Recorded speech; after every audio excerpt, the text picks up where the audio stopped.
بسم اللہ الرحمن الرحیم۔ محترم ناظرین السلام علیکم۔ پیارے دوستو، آج کی اس ویڈیو میں ہم آپ کو پیارے نبی صلی اللہ علیہ وآلہ وسلم کی رحمت کا ایک واقعہ سنائیں گے کہ آپ صلی اللہ علیہ وآلہ وسلم اپنی امت کے لیے 3 دن تک روتے رہے، یہاں تک کہ کسی کے سلام کا جواب بھی نہ دیا۔ پیارے دوستو، ایک مرتبہ جبرائیل علیہ السلام نبی کریم صلی اللہ علیہ وآلہ وسلم کے پاس آئے تو آپ صلی اللہ علیہ وآلہ وسلم نے دیکھا کہ جبرائیل کچھ پریشان ہیں۔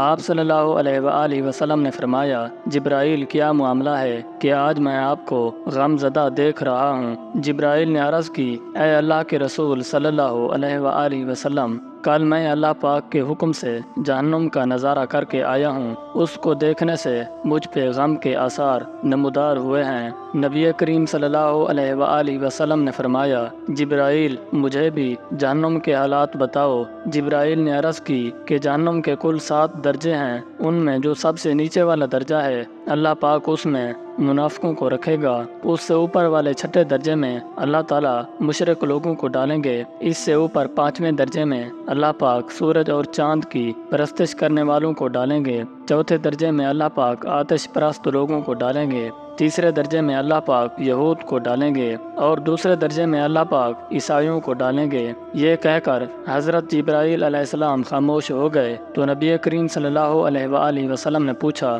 جبرائیل آپ خاموش کیوں ہو گئے؟ مجھے بتاؤ کہ پہلے درجے میں کون ہوگا؟ جبرائیل علیہ السلام نے عرض کیا، اے اللہ کے رسول صلی اللہ علیہ وآلہ وسلم، پہلے درجے میں اللہ پاک آپ کی امت کے گنہگاروں کو ڈالیں گے۔ جب نبی کریم صلی اللہ علیہ وآلہ وسلم نے یہ سنا کہ میری امت کو بھی جہنم میں ڈالا جائے گا تو آپ صلی اللہ علیہ وآلہ وسلم بے حد غمگین ہو گئے، اور آپ صلی اللہ علیہ وآلہ وسلم نے اللہ تعالیٰ کے حضور دعائیں کرنا شروع کر دیں۔ 3 دن ایسے گزرے کہ اللہ کے رسول صلی اللہ علیہ وآلہ وسلم مسجد میں نماز پڑھنے کے لیے تشریف لاتے، نماز پڑھ کر حجرے میں تشریف لے جاتے اور دروازہ بند کر کے اللہ تعالیٰ کے حضور رو رو کر فریاد کرتے۔ صحابہ کرام رضی اللہ تعالیٰ عنہ حیران تھے کہ نبی کریم صلی اللہ علیہ وآلہ وسلم پہ یہ کیسی کیفیت طاری ہو گئی ہے، مسجد سے حجرے جاتے ہیں، گھر بھی تشریف لے کر نہیں جا رہے۔ جب 3را دن ہوا تو سیدنا حضرت ابوبکر صدیق رضی اللہ تعالیٰ عنہ سے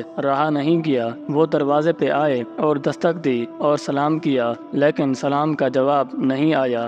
آپ رضی اللہ تعالیٰ عنہ روتے ہوئے سیدنا حضرت عمر رضی اللہ تعالیٰ عنہ کے پاس آئے اور فرمایا کہ میں نے سلام کیا لیکن سلام کا جواب نہ پایا، لہٰذا آپ جائیں، ہو سکتا ہے آپ کو سلام کا جواب مل جائے۔ حضرت عمر رضی اللہ تعالیٰ عنہ گئے تو آپ رضی اللہ تعالیٰ عنہ نے 3 بار سلام کیا لیکن جواب نہ آیا۔ حضرت عمر رضی اللہ تعالیٰ عنہ نے حضرت سلمان فارسی کو بھیجا لیکن پھر بھی سلام کا جواب نہ آیا۔ حضرت سلمان فارسی نے اس واقعے کا تذکرہ حضرت علی رضی اللہ تعالیٰ عنہ سے کیا۔ انہوں نے سوچا کہ جب اتنے عظیم شخصیات کو سلام کا جواب نہ ملا تو مجھے بھی خود نہیں جانا چاہیے، بلکہ مجھے ان کی نور نظر بیٹی حضرت فاطمہ رضی اللہ تعالیٰ عنہ کو بھیجنا چاہیے۔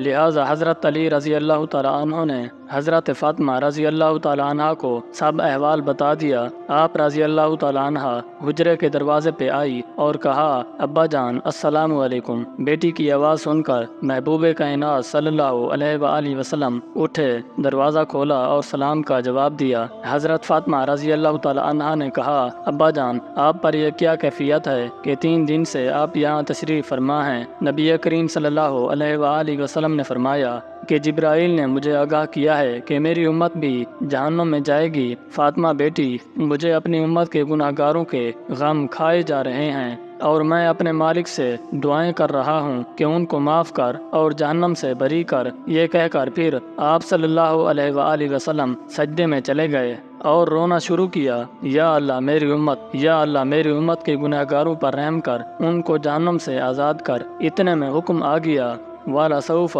يُعْطِيكَ رَبُّكَ فَتَرْضَىٰ، اے میرے محبوب غم نہ کر، میں تم کو اتنا عطا کر دوں گا کہ آپ راضی ہو جائیں گے۔ آپ صلی اللہ علیہ وآلہ وسلم خوشی سے کھل اٹھے اور فرمایا، لوگو اللہ تعالیٰ نے مجھ سے وعدہ کیا ہے کہ وہ روز قیامت مجھے میری امت کے معاملے میں خوب راضی کریں گے، اور میں نے اس وقت تک راضی نہیں ہونا جب تک میرا آخری امتی بھی جنت میں نہ چلا جائے۔ پیارے دوستو، ہمارا نبی صلی اللہ علیہ وآلہ وسلم اپنی امت پر اتنا شفیق اور مہربان ہے، اور اس کے بدلے میں ہم نے ان کو کیا دیا؟ آپ کا ایک ایک سیکنڈ اس ویڈیو کو دوسرے لوگوں تک پہنچانے کا ذریعہ ہے۔ میری آپ سے آجزانہ اپیل ہے کہ لا حاصل اور بے مقصد پوسٹ ہم سب شیئر کرتے ہیں۔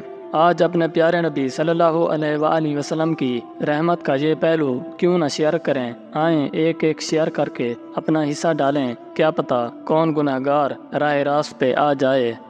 امید کرتا ہوں کہ آپ کو آج کی ویڈیو پسند آئی ہوگی۔ ویڈیو کو لائک ضرور کریں تاکہ ہم آپ کے لیے اسی طرح کی اسلامک اور دلچسپ ویڈیوز لاتے رہیں۔ ملتے ہیں نیکسٹ ویڈیو میں، اجازت دیجیے، اللہ حافظ۔